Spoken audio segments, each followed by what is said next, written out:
The operating room smelled like antiseptic and fear. Tori Granger had held the hearts of dying men in her hands, literally, more times than she could count. But she'd never held her own. When Ashford's scalpel found her ribs, she felt something crack. Not bone. Something older. Something that had been fractured long before she ever put on scrubs. In that split second, as her blood mixed with Jacob's on the surgical floor, Tori made a choice. She could let go. She could close her eyes and finally rest. Or she could remember who she was before the trauma, before the war, before the walls she'd built around her heart. She chose to remember. And when she stood up, bleeding, broken, but not beaten, she wasn't just saving Jacob Harlan. She was saving the version of herself she'd buried years ago. The one who still believed that love was worth fighting for.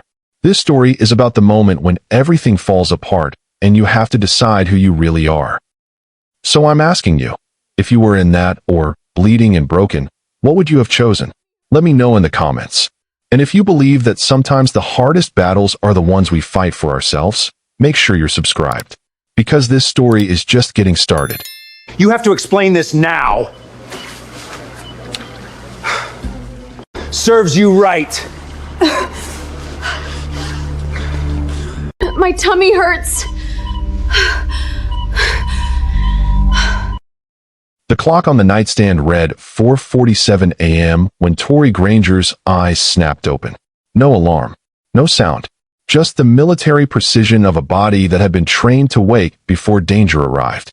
She lay still for a moment, staring at the water-stained ceiling of her small Chicago apartment, listening to the hum of the city outside, distant sirens, the rumble of an early morning train, the neighbor's dog barking at nothing. Her hand drifted to her ribs. The scar was still there. It would always be there. 23 stitches. A piece of shrapnel that had come within inches of her heart. The medic who saved her in Ramadi had told her she was lucky. Tori had laughed at that, a hollow, broken sound. Lucky. She'd watched 3 of her squad mates die that day. She'd held one of them, a kid named Rodriguez who'd only been 19, as he bled out in the sand. She'd promised him he'd be okay. She'd lied. That was 14 years ago. She'd been carrying the weight of that lie ever since. Tori swung her legs over the side of the bed and stood. Her joints protested, 42 years old, and her body felt twice that. The Marines had given her discipline, purpose, a family. They'd also given her nightmares, a constant ache in her lower back, and the inability to let anyone get close. She moved through her morning routine like a soldier on autopilot. Black coffee, no sugar. A protein bar she barely tasted. She tied her long brown hair back with a practiced twist and pulled on her scrubs, navy blue, the color of the trauma unit at St. Catherine's Hospital. She avoided the mirror. She always did. The woman staring back wasn't the one she remembered. The face was older, the eyes harder, the laugh lines around her mouth reserved for patients who needed comfort, not for herself. Somewhere along the way, Tori Granger had stopped being a person and become a function. A trauma nurse. A machine that saved lives while letting her own waste away. She didn't mind. Machines didn't feel. Machines didn't hurt. 8 miles away, in a private room on the 5th floor of St. Catherine's, Jacob Harlan stared at the ceiling and counted the minutes until dawn. He'd been here for 6 days now. 6 days of sterile sheets, bland food, and the relentless beeping of monitors that tracked his every heartbeat. The doctors called it a car accident. Jacob knew better. The brakes on his sedan hadn't failed. They'd been cut. And the only reason he was still alive was because the driver of the semi-truck that hit him had been going slow enough to give him a chance. Jacob closed his eyes and replayed the moment. The screech of tires. The shatter of glass. The horrible crunch of metal folding like paper. He'd woken up in this bed 3 hours later with a concussion, 3 broken ribs, a collapsed lung, and the knowledge that Charles Ashford had just tried to kill him. The hospital's former financial director. The man who'd been embezzling millions. The man who'd been covering up patient deaths to avoid lawsuits. The man who'd murdered 2 whistleblowers before Jacob had been foolish enough to dig deeper. He'd found the evidence. All of it. Hidden in the hospital's off-site servers, buried under layers of encryption and false audits. He'd been days away from handing it to the FBI when his brakes had been cut. Now he lay here, trapped, vulnerable, waiting for Ashford to finish what he'd started. The door opened, and Jacob tensed. But it was just Natalie Greer, the night nurse who'd been assigned to him since he arrived. She was young, maybe 26, with kind eyes and a southern drawl that reminded him of his late wife. "Mornin', Mr. Harlan," she said, her voice soft as she checked his fore. "How are we feeling today?" "Still breathing," Jacob said. "I suppose that counts for something." Natalie smiled. "That's the spirit." She adjusted his pillows, her movements gentle. "They're scheduling your surgery for this afternoon. Dr. Keaton's team will be handling it. They're the best." Jacob's heart rate monitor ticked up a notch.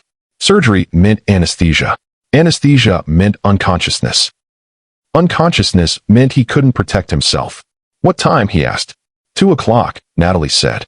She must have seen the fear in his eyes because she squeezed his hand. "You're going to be fine, Mr. Harlan. I promise." He wanted to believe her. He really did. But the last person who'd made him a promise was lying in a cemetery 6 miles away. And Jacob had learned the hard way that promises didn't mean anything when powerful men wanted you dead. At 7:30 a.m., Tori Granger walked into St. Catherine's Hospital and clocked in for her shift. The trauma unit was already in chaos. A multi-vehicle accident on the expressway had brought in 6 patients, 2 of them critical. Tori moved through the chaos with the calm efficiency of someone who'd seen worse. She'd operated on soldiers with shrapnel in their brains. She'd held the hands of dying children while bombs fell outside. A few broken bones and some internal bleeding? That was a Tuesday. By noon, the chaos had subsided. Tori was updating charts at the nurse's station when Dr. Samuel Keaton approached her. "Tori," he said, his voice serious. "I need you on a procedure this afternoon. High-risk patient. I want my best team." Tori looked up from her chart. "Who's the patient?" "Jacob Harlan," Keaton said. "Former financial director. 3 broken ribs, collapsed lung. Surgery should be straightforward, but there's something off about his case. The police have been asking questions." Tori didn't respond. She pulled up Jacob's chart and started reading. And then she froze. Something in his file didn't add up. The timing of the accident. The severity of the injuries. The way his blood work showed traces of a sedative that shouldn't have been in his system. She felt something she hadn't felt in years. A flicker. A tug. Concern for a stranger she'd never met. And somewhere deep inside her, a voice she'd long buried whispered, "This one matters." The operating room smelled like antiseptic and fear. Tori Granger stood at the head of the table, her gloved hands steady as she surveyed the team around her. Dr. Samuel Keaton was on her left, his brow furrowed with concentration. Dr. Elise Thornton was on her right, already prepping the surgical instruments with practiced precision. Brooke Whitmore and Natalie Greer stood ready at the monitors, their eyes fixed on the readings. Jacob Harlan lay between them, unconscious, vulnerable, his life hanging by a thread. "Let's move," Tori said, her voice calm and commanding. "We're losing him." The surgery began with mechanical precision. Tori's hands moved like they belonged to someone else, someone who hadn't spent 14 years running from her own ghosts. She'd done this 1,000 times. 1,000 broken bodies. 1,000 fights against death. She'd won most of them. She wasn't going to lose this one. "His vitals are dropping," Natalie called out, her voice tight. "BP is crashing." Tori didn't flinch. "Push more fluids." "Keaton, I need you on the chest tube." "Thornton, prep for intubation." The team moved like a well-oiled machine. Tori had trained most of them herself. She'd taught them that panic was a luxury they couldn't afford. In this room, there was only the patient, the clock, and the relentless fight to keep death at bay. Jacob's heart monitor beeped erratically.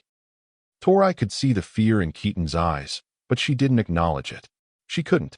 Fear was contagious, and right now, she needed everyone focused. "Come on, Jacob," she whispered under her breath. "Stay with me." The door to the operating room burst open with a crash. Charles Ashford stood in the doorway, his eyes wild, his suit disheveled, his face twisted with desperation. He looked like a man who had nothing left to lose, which made him the most dangerous kind of enemy. "Stop the surgery," he barked, his voice shaking with rage. "I'm ordering you to stop. Let him die." Tori's hands didn't waver. She didn't even look up. "Get security," she said calmly. "Now." "I said stop." Ashford lunged forward, knocking over a tray of instruments. The clatter echoed through the room like gunfire. "You don't understand what he's done. He's trying to destroy me. He's trying to destroy this hospital." Tori finally looked up. Her eyes met Ashford's, and for a moment, the room went silent. "Every life deserves a chance," she said, her voice steady as steel.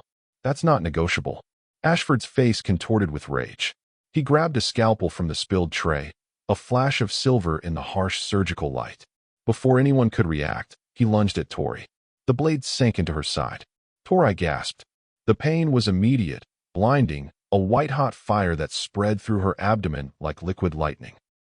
She felt the warm rush of blood soaking through her scrubs, pooling on the sterile floor beneath her. Keaton screamed her name. Thornton reached for her. Natalie's hands flew to her mouth in horror. But Tori didn't fall. She'd been stabbed before. She'd been shot, blown up, and left for dead in a dusty desert. She'd crawled out of a body bag with her bare hands. A scalpel was nothing.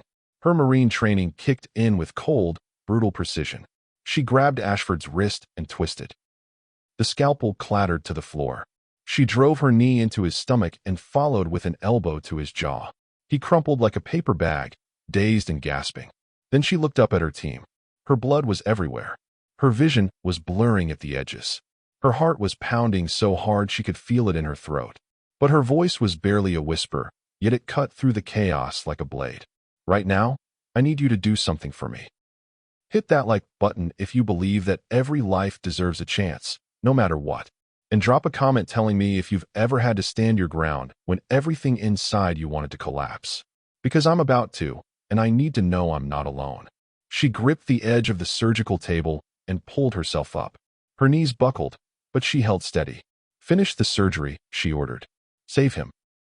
Derek Lawson, the hospital's head of security, burst into the room with 2 guards. He took one look at Ashford on the floor, one look at Tori's blood-soaked scrubs, and his face went pale. Get him out of here, Tori said. I don't care where you put him. Just get him away from my patient. Lawson nodded and hauled Ashford to his feet. The disgracio was still dazed, still bleeding from the split in his lip. He glared at Tori with pure hatred. This isn't over, he spat. Tori smiled. It was a cold, hard smile that didn't reach her eyes. It is for you.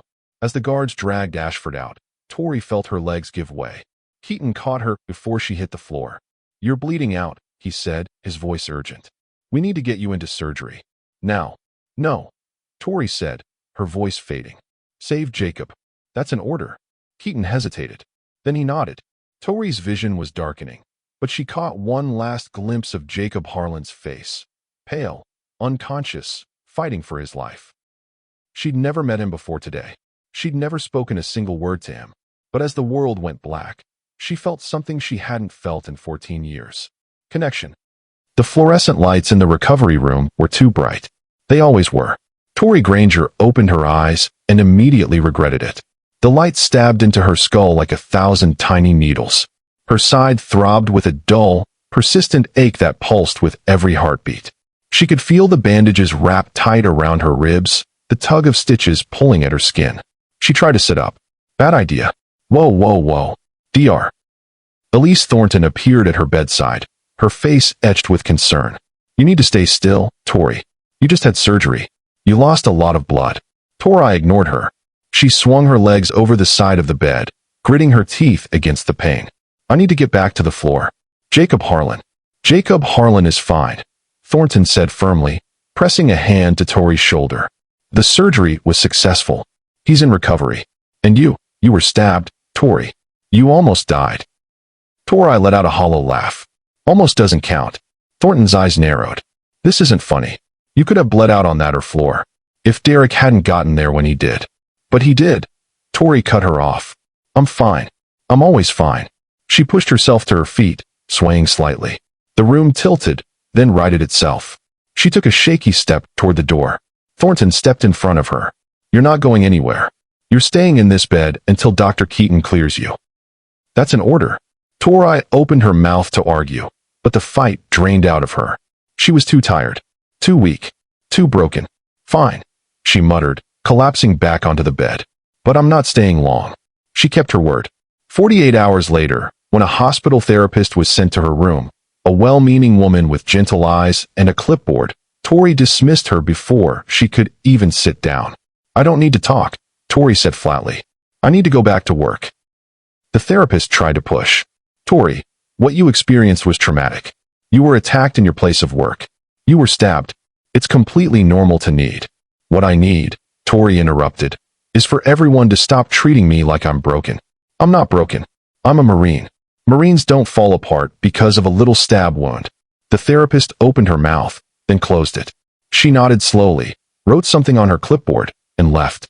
Tori was alone again. She told herself that was what she wanted. She told herself she didn't need anyone. She told herself the walls she'd built around her heart were there for a reason. But at night, when the hospital was quiet and the only sound was the distant beeping of monitors, Tori found herself touching the bandage on her side. The pain was still there, dull and persistent. But that wasn't what hurt. What hurt was the memory of Jacob Harlan's eyes. She'd seen them just before she passed out. He'd been unconscious, but somehow, in that brief moment before the darkness took her, she'd felt something pass between them. Recognition, gratitude, something deeper that she couldn't name. She'd spent 14 years running from connection. She'd buried her feelings under layers of discipline and duty. She'd convinced herself that she didn't need anyone, that she was better off alone. But Jacob Harlan had looked at her like she mattered. And that terrified her more than any scalpel ever could. Across the hospital, in a private room on the 4th floor, Jacob Harlan stared at the ceiling and counted the minutes until dawn. He'd survived the surgery. That was the good news. The bad news was that he couldn't stop thinking about the woman who'd saved his life. He'd been unconscious for most of it, but he remembered fragments. A voice, steady, commanding, refusing to give up. A gasp of pain. The sound of something metal hitting the floor. And then a hand on his arm, warm and steady, just before everything went dark. He'd asked about her. Multiple times. Natalie Greer had told him that Tori Granger was recovering, that she'd been stabbed by Charles Ashford, but was going to be fine. Jacob didn't sleep that night. He lay awake, replaying the moments he could remember. The sound of her voice. The warmth of her hand. The way she'd refused to let him die. He needed to see her. He needed to thank her. He needed to know she was okay. Natalie, he said when the night nurse came in for his vitals. Can you do me a favor? Can you ask Tori Granger if she'll see me? Just for a few minutes. Natalie's face softened. I'll ask, Mr. Harlan. But I can't promise anything. She's been difficult. She made the request. The answer came back within the hour. No. Jacob wasn't surprised. He'd been rejected before. But this time, it stung more than he expected. He'd never even met Tori Granger, yet somehow, she'd gotten under his skin. Just give her time, Natalie said gently. She's been through a lot. Jacob nodded. But he didn't believe her. At 9 a.m. the next morning, Detective Ryan Maddox walked into the hospital. He was a solid man in his 50s, with graying temples and eyes that had seen too much. He'd been assigned to the Ashford case, and he needed statements from both Tori and Jacob. He started with Tori. She was sitting up in bed when he entered, her expression guarded, her walls firmly in place. She answered his questions with clipped, military precision. Yes, she'd been stabbed. Yes, she'd disarmed Ashford. No, she didn't want to talk about it further. Maddox tried to push. Ms. Granger, I understand this is difficult. But Charles Ashford is a dangerous man. Anything you remember could be crucial to our case. Tori met his eyes. I remember everything. I remember the sound he made when I broke his wrist. I remember the look on his face when I took the scalpel away. And I remember him being dragged out of or in handcuffs. That's all you need to know. Maddox studied her for a long moment. Then he nodded slowly. Fair enough. He left and headed to Jacob's room. Jacob was more cooperative. He told Maddox everything. The fraud, the embezzlement, the 2 murdered whistleblowers, the evidence he'd hidden on the hospital's off-site servers. He gave names, dates, locations. The evidence is on a secure drive, Jacob said. Locked in a safety deposit box at First National. Only I can access it. Maddox nodded. I'll make sure it's protected. And Mr. Harlan? Thank you. You're doing the right thing. Jacob didn't feel like he was doing the right thing. He felt like he was doing the only thing. Detective, he said as Maddox was leaving. Can you do me a favor? Can you tell Tori Granger that I said thank you? That she saved my life? Maddox paused at the door. I can tell her, but I don't think she's in a place to hear it. Not yet. Jacob closed his eyes. He didn't understand why the woman who'd saved his life didn't want to see him. But he knew one thing for certain. He wasn't going to give up. Detective Ryan Maddox was not a man who took no for an answer. When he arrived at St. Catherine's the following morning, he had one goal: get both Tori Granger and Jacob Harlan in the same room. He needed their statements to align. He needed to understand exactly what happened in that operating room. And more than anything, he needed them to understand that Charles Ashford was still a threat. "I'm not asking," Maddox said firmly when Tori protested. "I'm telling. You both nearly died. You both have pieces of the puzzle. I need you to put them together." Together? Tori wanted to argue.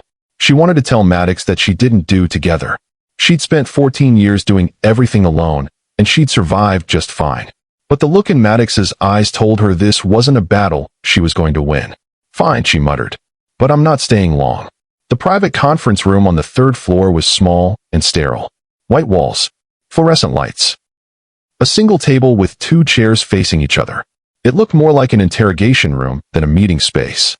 Tori arrived first. She sat rigidly in her chair, arms crossed, jaw clenched. Her side still ached, but she'd refused the painkillers. She needed her head clear. She needed her walls intact. Jacob arrived 5 minutes later, still moving slowly from his surgery. He was pale and gaunt, but his eyes were sharp. They locked onto Tori the moment he walked through the door. She looked away first. "Ms. Granger," Jacob said, his voice rough. "I wanted to thank you for what you did, for saving my life." Tori didn't look up. "I was doing my job." "You were bleeding out on the floor," Jacob said. "You'd just been stabbed, and you still told them to save me. That's not a job. That's something else." Tori's jaw tightened. "I'd have done it for anyone." Jacob lowered himself into the chair across from her. His movements were careful, deliberate, like he was still learning how to occupy his own body. When he spoke, his voice was quiet but unwavering. "No," he said. "You wouldn't have. I saw your face. In that moment, when you were bleeding and the world was going dark, you weren't just saving me. You were proving something to yourself." The words hit Tori like a physical blow. Harder than the scalpel. Harder than the shrapnel in Ramadi. Harder than anything she'd felt in 14 years. She looked up. Her eyes met his. And for a moment, she couldn't breathe. "How do you know that?" she whispered. Jacob held her gaze. "Because I've been proving things to myself my whole life. I know the look." The silence stretched between them, thick and heavy. Tori wanted to look away. She wanted to run. But something kept her rooted to her chair, something she couldn't name. Maddox cleared his throat. "If you two are done with the staring contest, we have work to do." The next hour was a blur of details. Jacob walked them through the fraud, how Ashford had been embezzling millions from the hospital's operating budget, how he'd been covering up patient deaths to avoid lawsuits, how he'd murdered 2 whistleblowers who'd gotten too close to the truth. "I found the evidence," Jacob said, "hidden on the off-site servers. I was days away from handing it to the FBI when my brakes were cut." Tori listened in silence. She'd heard the rumors about Ashford, but hearing the full scope of his crimes made her blood run cold. "He was willing to kill you," she said slowly. "He tried to kill you, and he was willing to kill me to stop the surgery." Jacob nodded. "He'll try again. He's not the kind of man who accepts defeat." Maddox leaned forward. "That's why we need to move fast. I've got a team working on the servers, but Ashford's people are already trying to destroy the evidence. We need you both to testify. Publicly. Together." Tori stiffened. "Together? You're both key witnesses," Maddox said. "The case rests on both of your testimony. If Ashford's defense can discredit either of you, he walks." Jacob looked at Tori. "I'll do whatever it takes. But I won't speak publicly unless she's with me." Tori's eyes narrowed. "You don't get to make that decision for me." "I'm not making a decision for you," Jacob said. "I'm telling you I won't do this alone. And neither should you." Maddox looked between them. "Then I guess you two are stuck with each other. At least until the trial." The room fell silent. Tori felt the walls she'd built around her heart beginning to crack. She'd spent 14 years avoiding connection, avoiding vulnerability, avoiding the possibility of being hurt again. But Jacob Harlan was looking at her like she mattered, like she was more than just a trauma nurse, like she was someone worth fighting for. She didn't know what to do with that. Jacob broke the silence. "Tell me about the Marines." Tori blinked. "What?" "The Marines," Jacob said. "I heard you were a medic. I heard you served in Ramadi. Tell me about it." Tori opened her mouth to deflect, to change the subject, to build her walls back up. But something in Jacob's eyes stopped her. He wasn't asking out of pity. He wasn't asking out of morbid curiosity. He was asking because he genuinely wanted to know who she was. So she told him. She told him about the dust and the heat, about the screaming and the silence, about the 19-year-old kid named Rodriguez who died in her arms, about the dog tags she still carried in her pocket. She'd never told anyone that. Not once. In 14 years, she'd never spoken Rodriguez's name out loud. But somehow, with Jacob Harlan sitting across from her, the words came out. When she finished, Jacob reached across the table and touched her hand. Just once. Just a brief, gentle pressure. "Thank you," he said, "for trusting me." Tori pulled her hand back. But she didn't run. She didn't build her walls up again. For the first time in 14 years, she let someone see her. And she didn't hate it. The conference room felt smaller than it had an hour ago. Tori Granger couldn't explain it. The walls hadn't moved. The table hadn't shrunk. But somehow, the space between her and Jacob Harlan had collapsed to almost nothing. She told him about Rodriguez. She told him about the dust and the screaming and the silence that followed. She'd spoken words she'd never spoken to anyone, not in 14 years. And now she sat there, raw and exposed, waiting for him to either validate her pain or dismiss it. He did neither. Instead, Jacob leaned back in his chair and let out a slow breath. His eyes drifted to the ceiling, and for a moment, he was somewhere else entirely. Somewhere far away from this sterile conference room. "I lost my wife 5 years ago," he said quietly. "Cancer. Pancreatic. We caught it too late." Tori didn't respond. She just listened. "Her name was Allison," Jacob continued, his voice soft and distant. "She was a teacher. 3rd grade. She loved those kids more than anything in the world. Even when she was sick, even when the chemo was making her so weak she could barely walk, she'd still grade their papers. She'd still write little notes in the margins. "Great job, sweetheart. I'm so proud of you." He paused. His jaw tightened. "I couldn't save her," he said. "I tried everything. Every doctor. Every treatment. Every experimental trial I could find. But cancer doesn't care how much you love someone. It just takes." Tori felt something crack inside her chest. She knew that feeling. She'd felt it when Rodriguez died in her arms. She'd felt it when she'd zipped him into that body bag. She'd felt it every single day since. "I'm sorry," she said. It felt inadequate, but it was all she had. Jacob nodded. "After she died, I threw myself into work. The hospital became my whole life. I thought if I could just stay busy, I wouldn't have to feel anything. I wouldn't have to remember." Tori's breath caught in her throat. That was exactly what she'd been doing for 14 years. Staying busy. Avoiding mirrors. Refusing to feel anything. "But then I found the fraud," Jacob continued. "And suddenly, I had a purpose again. A reason to wake up in the morning. It wasn't about justice. It wasn't about doing the right thing. It was about matching. About being someone who made a difference."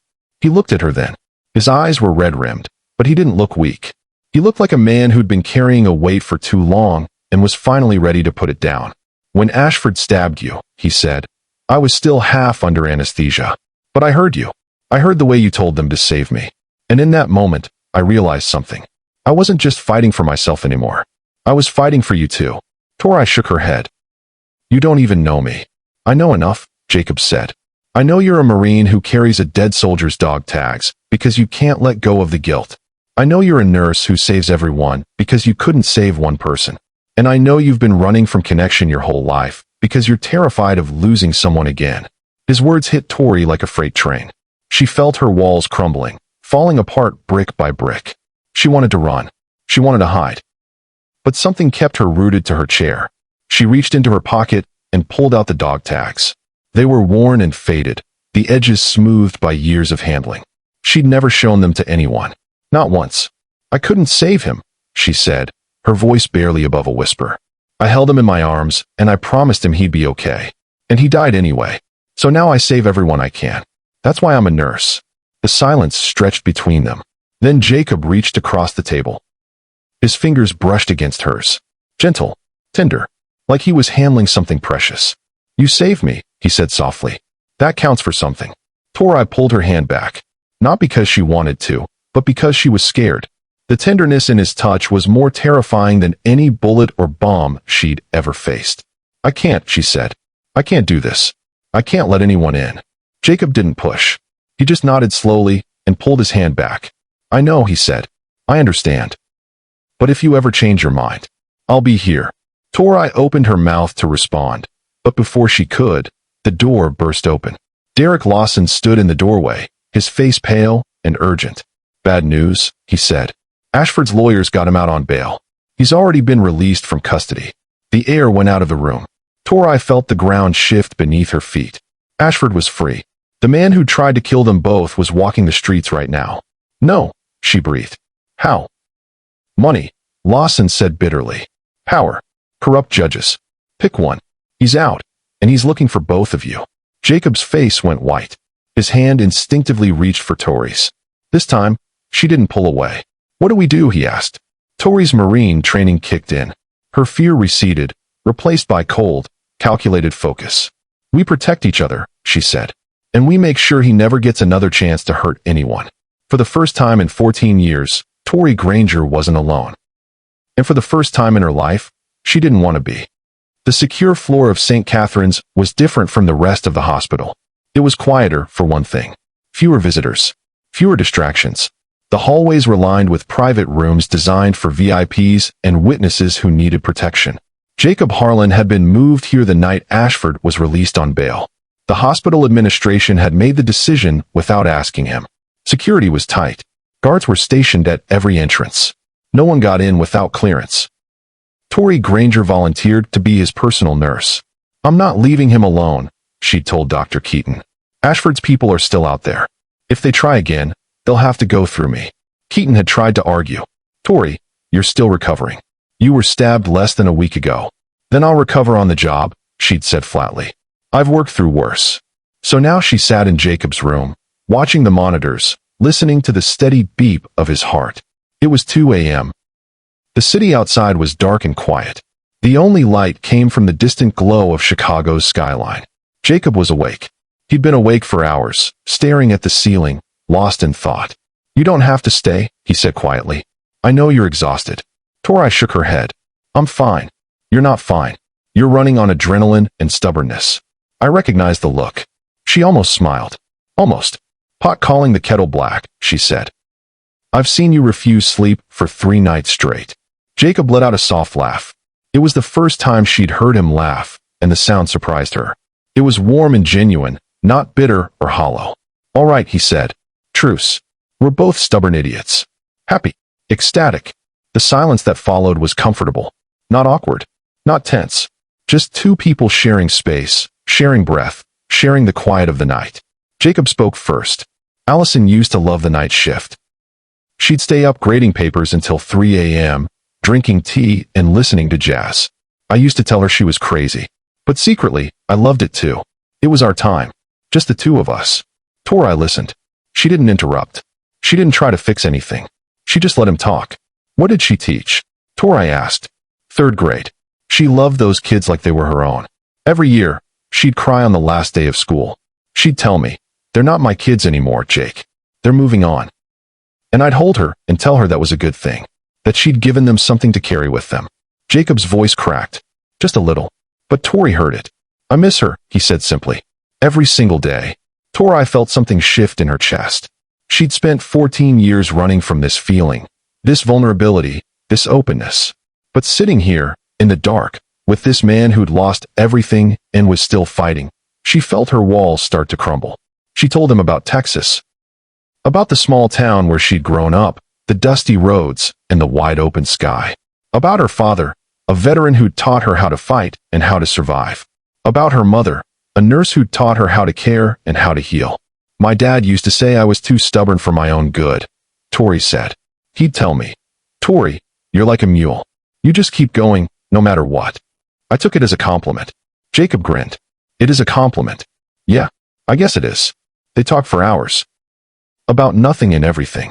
About their childhoods, their dreams, their regrets. Jacob told her about the honeymoon he'd planned for Allison, but never got to take. Tori told him about the life she'd imagined for herself before Ramadi, the family she'd wanted, the home she'd dreamed of. I don't think about that life anymore, she admitted. It feels like someone else's. Like a movie I watched a long time ago.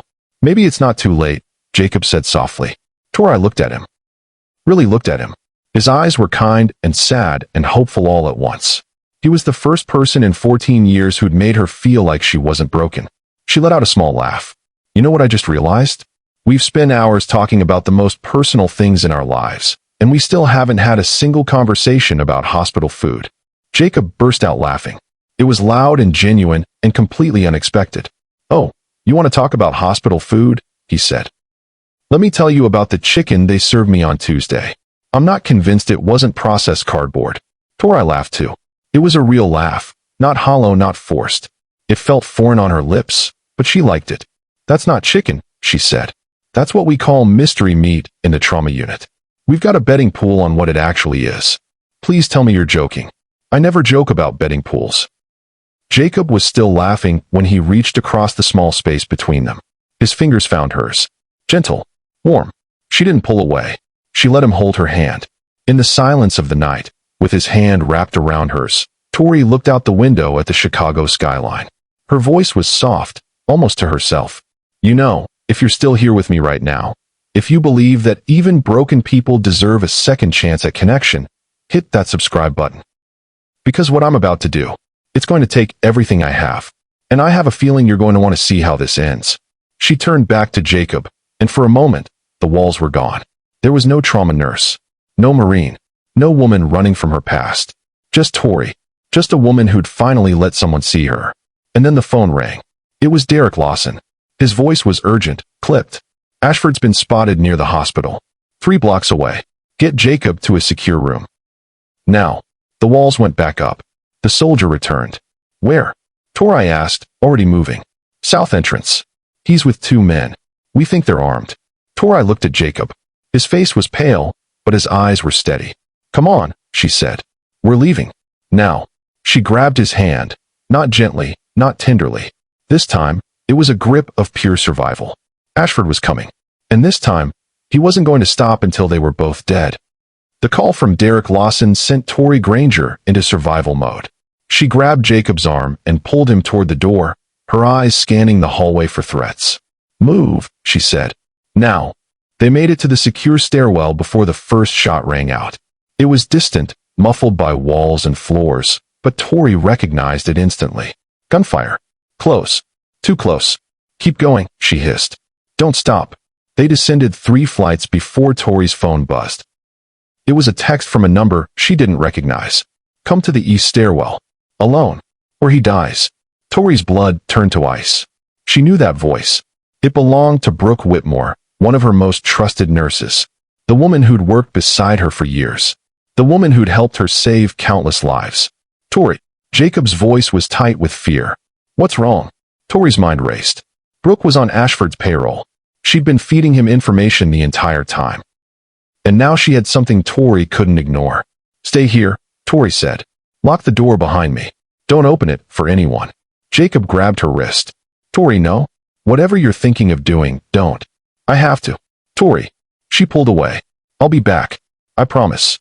She didn't look back. She couldn't. If she looked back, she'd lose her nerve. The east stairwell was empty when she arrived. The fluorescent lights flickered overhead, casting long shadows on the concrete walls. Tori moved carefully, her senses on high alert. Brooke, she called out. I'm here. Let her go. A figure stepped out of the shadows. It was Brooke Whitmore, her face twisted with fear and guilt. She was holding a nurse's aide by the arm, a young woman Tori recognized but couldn't name. Tori, Brooke said, her voice trembling. I'm sorry. I didn't have a choice. He said he'd hurt my family. Tori's heart sank. Brooke, listen to me. Whatever he told you, it's a lie. He's using you. Shut up, Brooke screamed. You don't know what he's capable of. You don't know anything. The nurse's aide took advantage of the distraction and pulled away. Brooke lunged after her, but Tori was faster. She grabbed Brooke's arm and twisted, forcing her to drop the knife she'd been holding. But before Tori could react, a new figure emerged from the shadows. Charles Ashford. He was smiling. That cold, twisted smile that made Tori's skin crawl. Hello, Tori, he said. We meet again. Tori released Brooke and turned to face him. Her body was screaming with pain, her wound throbbing from the exertion. But she didn't show it. She wouldn't give him the satisfaction. You think you can protect him? Ashford taunted. You can't even protect yourself. He moved faster than she expected. His fist connected with her jaw, sending her stumbling backward. She hit the wall hard, the impact jarring her injured side. Pain exploded through her body, white-hot and blinding. But she didn't fall. She'd been beaten before. She'd been shot, blown up, and left for dead. She'd crawled out of a body bag with her bare hands.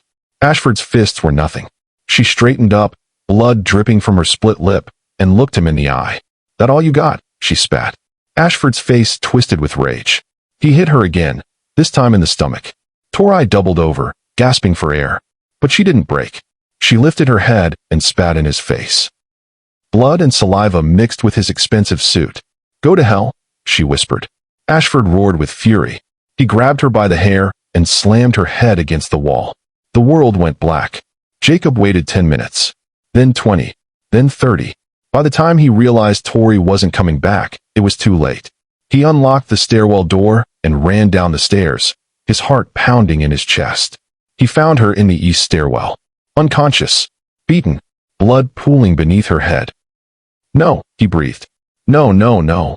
He dropped to his knees beside her, pressing his fingers to her neck. He felt a pulse. Weak, but there. "Help," he screamed. "Someone help." The paramedics came within minutes. They loaded Tori onto a gurney and wheeled her toward the emergency room. Jacob followed, his legs barely able to carry him. "She's in surgery," a doctor told him an hour later. "She's stable, but she's suffered significant trauma. We're doing everything we can." Jacob nodded numbly. He didn't speak. He couldn't. He sat in the waiting room for 3 hours. Then 4. Then 5. By the time the doctor returned with news, "She's going to be okay," Jacob had already made his decision. "I want to be discharged," he told Natalie Greer. Against medical advice. Natalie stared at him. "Mr. Harlan, you can't." "I can't stay here," he said, his voice hollow. "Every second I'm here, she's in danger. Ashford won't stop until he gets to me. And he'll keep hurting anyone who gets in his way." "So you're running?" Natalie asked quietly.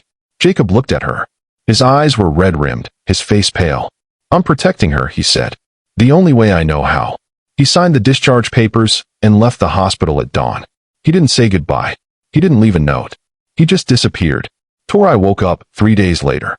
The first thing she saw was the ceiling. White. Sterile. Familiar. The second thing she saw was Natalie Greer's face. "Where's Jacob?" Tori asked. Her voice was hoarse, barely a whisper. Natalie's expression told her everything she needed to know. "He's gone," Natalie said softly. "He checked himself out. Left a letter for you. Said he was sorry." Tori closed her eyes. She'd let someone in. She'd let herself feel something. And now he was gone. Just like everyone else. The hospital room was too quiet. Tori Granger had been awake for 6 hours now, staring at the same spot on the ceiling, counting the minutes until she could escape. Her body was a map of bruises, purple and black and yellow, spreading across her ribs, her jaw, her temple. Every breath was a battle. Every movement was a war. But the physical pain was nothing compared to the hollow ache in her chest. She'd asked about Jacob a dozen times. Each time, the answer was the same. He discharged himself. "Tori. He's gone." Natalie Greer had tried to soften the blow.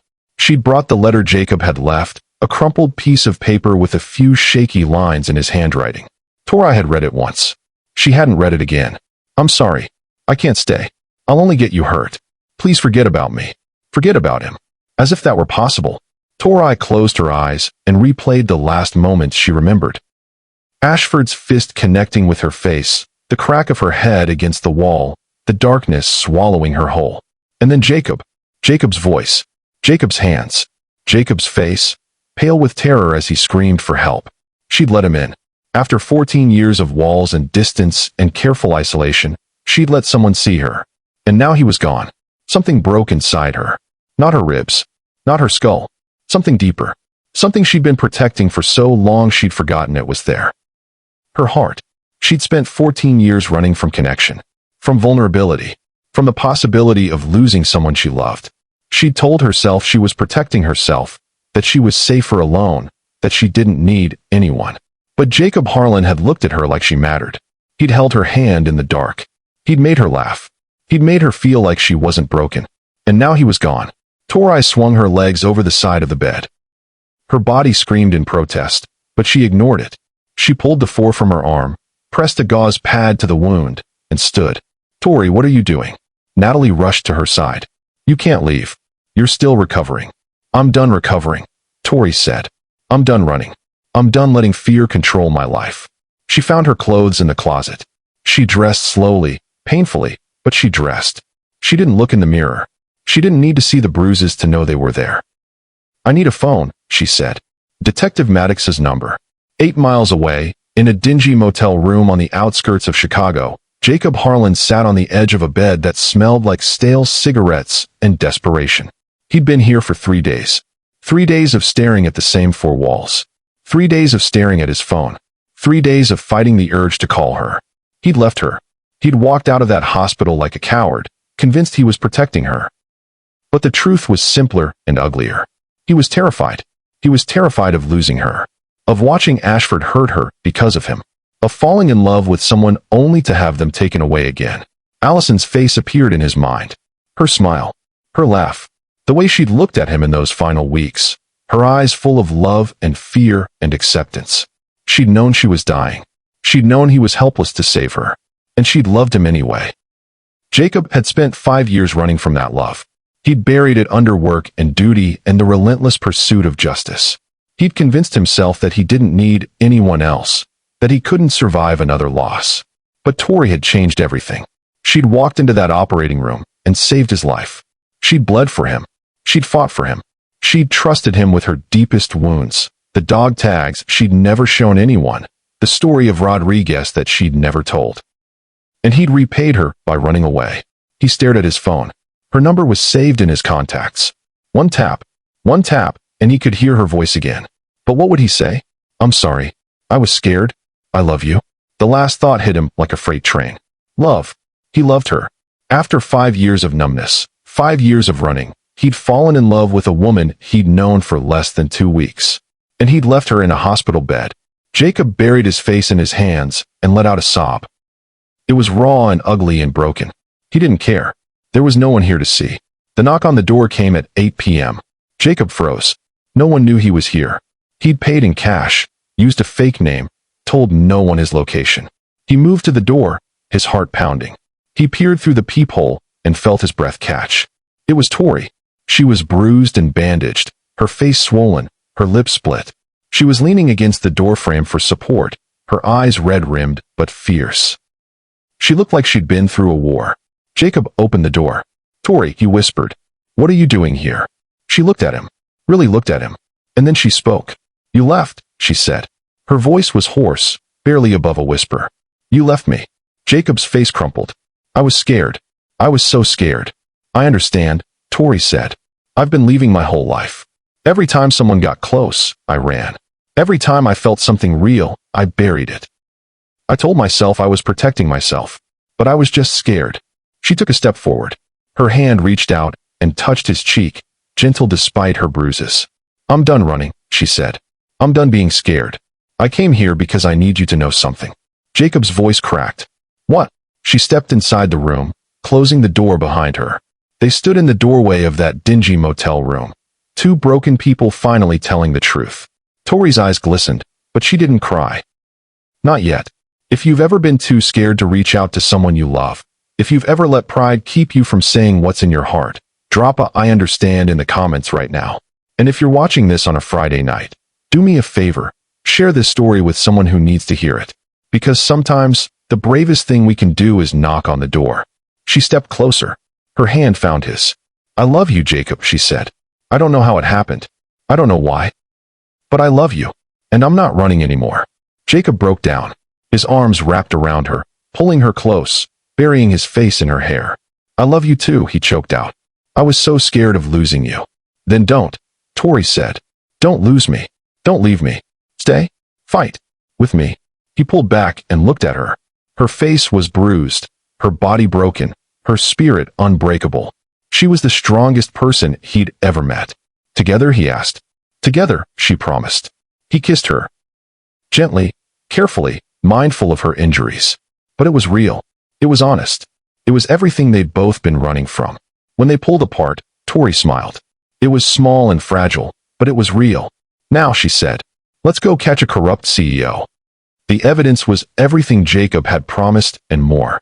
Detective Ryan Maddox stood in the hospital conference room, staring at the contents of the secure drive Jacob had retrieved from the safety deposit box. Financial records, internal emails, audio recordings, years of fraud, embezzlement, and murder, all meticulously documented and preserved. This is it, Maddox said, his voice filled with grim satisfaction. This is everything we need. Ashford is finished. Tori stood beside Jacob, her hand intertwined with his. She was still bruised, still bandaged, still healing. But she was standing. She was fighting. She wasn't running. "Take him down," she said quietly. "For everyone he hurt. For everyone he killed." Maddox nodded. "I will. I promise." The arrest happened later that day. Charles Ashford was taken into custody at his penthouse apartment, still wearing the expensive suit he'd worn when he'd attacked Tori. He'd been arrogant enough to think he could escape justice. He'd been wrong. Tori and Jacob watched from the hospital lobby as the news coverage played on the waiting room television. Ashford's face appeared on the screen, hands cuffed behind his back, being led into a federal courthouse. Assistant U.S. Attorney Julia Kincaid held a press conference. "The case against Charles Ashford is one of the largest healthcare fraud investigations in Illinois history," she announced. "Thanks to the courage of two individuals who refused to back down, justice will be served." Jacob squeezed Tori's hand. "We did it," he whispered. Tori shook her head. "You did it. You had the evidence. You had the courage to come forward." "No," Jacob said. "I had the evidence. But you had the courage to save my life. Twice. First in that operating room. Then when you came to that motel." Tori looked at him. Really looked at him. The man who'd survived a murder attempt. The man who'd lost his wife and kept fighting. The man who'd made her believe in connection again. "You saved me too," she said softly. "You reminded me what I was fighting for. You made me believe I wasn't broken." Jacob's eyes glistened. "You're not broken, Tori. You never were. You were just scared. Like me." She let out a small, shaky laugh. "Yeah, I guess we were both pretty scared, weren't we?" He pulled her closer, wrapping his arms around her. She leaned into him, letting herself be held. The chaos of the past weeks felt like a distant memory now. The stabbing, the attacks, the fear. It was all fading, replaced by something she hadn't felt in 14 years. Peace. "So what now?" Jacob asked, pulling back just enough to look at her. Tori looked around the hospital lobby. The fluorescent lights. The antiseptic smell. The constant hum of activity. This had been her home for 14 years. This was where she'd buried herself in work, convinced she didn't need anything else. But now she saw it differently. Not as a prison. Not as a place to hide. But as a place where she'd found purpose. Where she'd saved lives. Where she'd found him. "Now we live," she said. "Together. If you're brave enough." Jacob smiled. It was the most beautiful smile she'd ever seen. "Brave enough," he repeated. "I think I can manage that." He leaned in and kissed her. It was gentle and soft and real. It was everything she'd been too scared to want. Everything she'd convinced herself she didn't deserve. She kissed him back. A nurse's voice echoed over the intercom. "Code Blue, room 304. Code Blue, room 304. Tori instinctively tensed, her body preparing to spring into action. Jacob laughed softly. "You're off duty," he said. She relaxed, letting out a small laugh of her own. "Old habits. Good habits," Jacob corrected. "But you're allowed to rest now. You're allowed to be happy." Tori looked at him. Really looked at him. The man who'd changed everything. "Happy," she repeated. "I think I could get used to that." The diner on Halstead Street was small and unassuming, the kind of place that didn't try to be anything other than what it was. Red vinyl booths. Black and white checkered floors. The smell of coffee and bacon hanging in the air like a promise. Tori and Jacob sat in a corner booth, sharing a pot of coffee and a plate of fries. The evening sun streamed through the windows, casting golden light across the table. Tori's hand went to her neck. The dog tags were there, worn and faded, the edges smoothed by years of handling. She'd worn them every day since Ramadi. They'd been a reminder of loss, of failure, of the soldier she couldn't save. But now they felt different. They weren't a weight anymore. They were a reminder of how far she'd come, of the lives she'd saved since then, of the man sitting across from her who'd helped her find herself again. Jacob reached across the table and took her hand. His fingers intertwined with hers, warm and steady. "What are you thinking about?" he asked. Tori smiled. It was small and real and genuine. "I'm thinking about how I spent 20 years fighting wars," she said. "First in the Marines, then in the trauma unit. I thought the hardest battles were the ones I fought with my hands. But I was wrong." "Then what was the hardest battle?" Jacob asked. She looked at him. Really looked at him. The man who'd seen her at her worst and stayed anyway. "Letting someone in," she said. "Trusting someone enough to let them see the broken parts." Jacob didn't just survive that night. He gave me a reason to survive too. And for the first time in my life, I'm not running. I'm home. Jacob lifted her hand to his lips and kissed her knuckles. Home, he repeated. I like the sound of that. He reached into his pocket and pulled out a small velvet box. Tori's breath caught in her throat. Jacob, what are you? Just open it, he said, his voice soft but steady. She opened the box. Inside was a simple silver band, unadorned but beautiful. It caught the sunlight, casting tiny rainbows across the table. It was Allison's, Jacob said quietly. She always said she wanted it to go to someone who deserved it. Someone who would love the way she loved. I didn't think I'd ever find that person. He looked at her. His eyes were full of everything. Love, hope, fear, joy. Then I met you, he said. And I realized she was right. Some things are worth waiting for. Tori's eyes filled with tears. Not of sadness. Not of grief. But of joy. Jacob, she whispered. Will you wear it? He asked. Will you let me love you? For the rest of our lives? Tori nodded. She couldn't speak. She didn't need to. She slipped the ring onto her finger. It fit perfectly. And for the first time in 14 years, Tori Granger felt whole.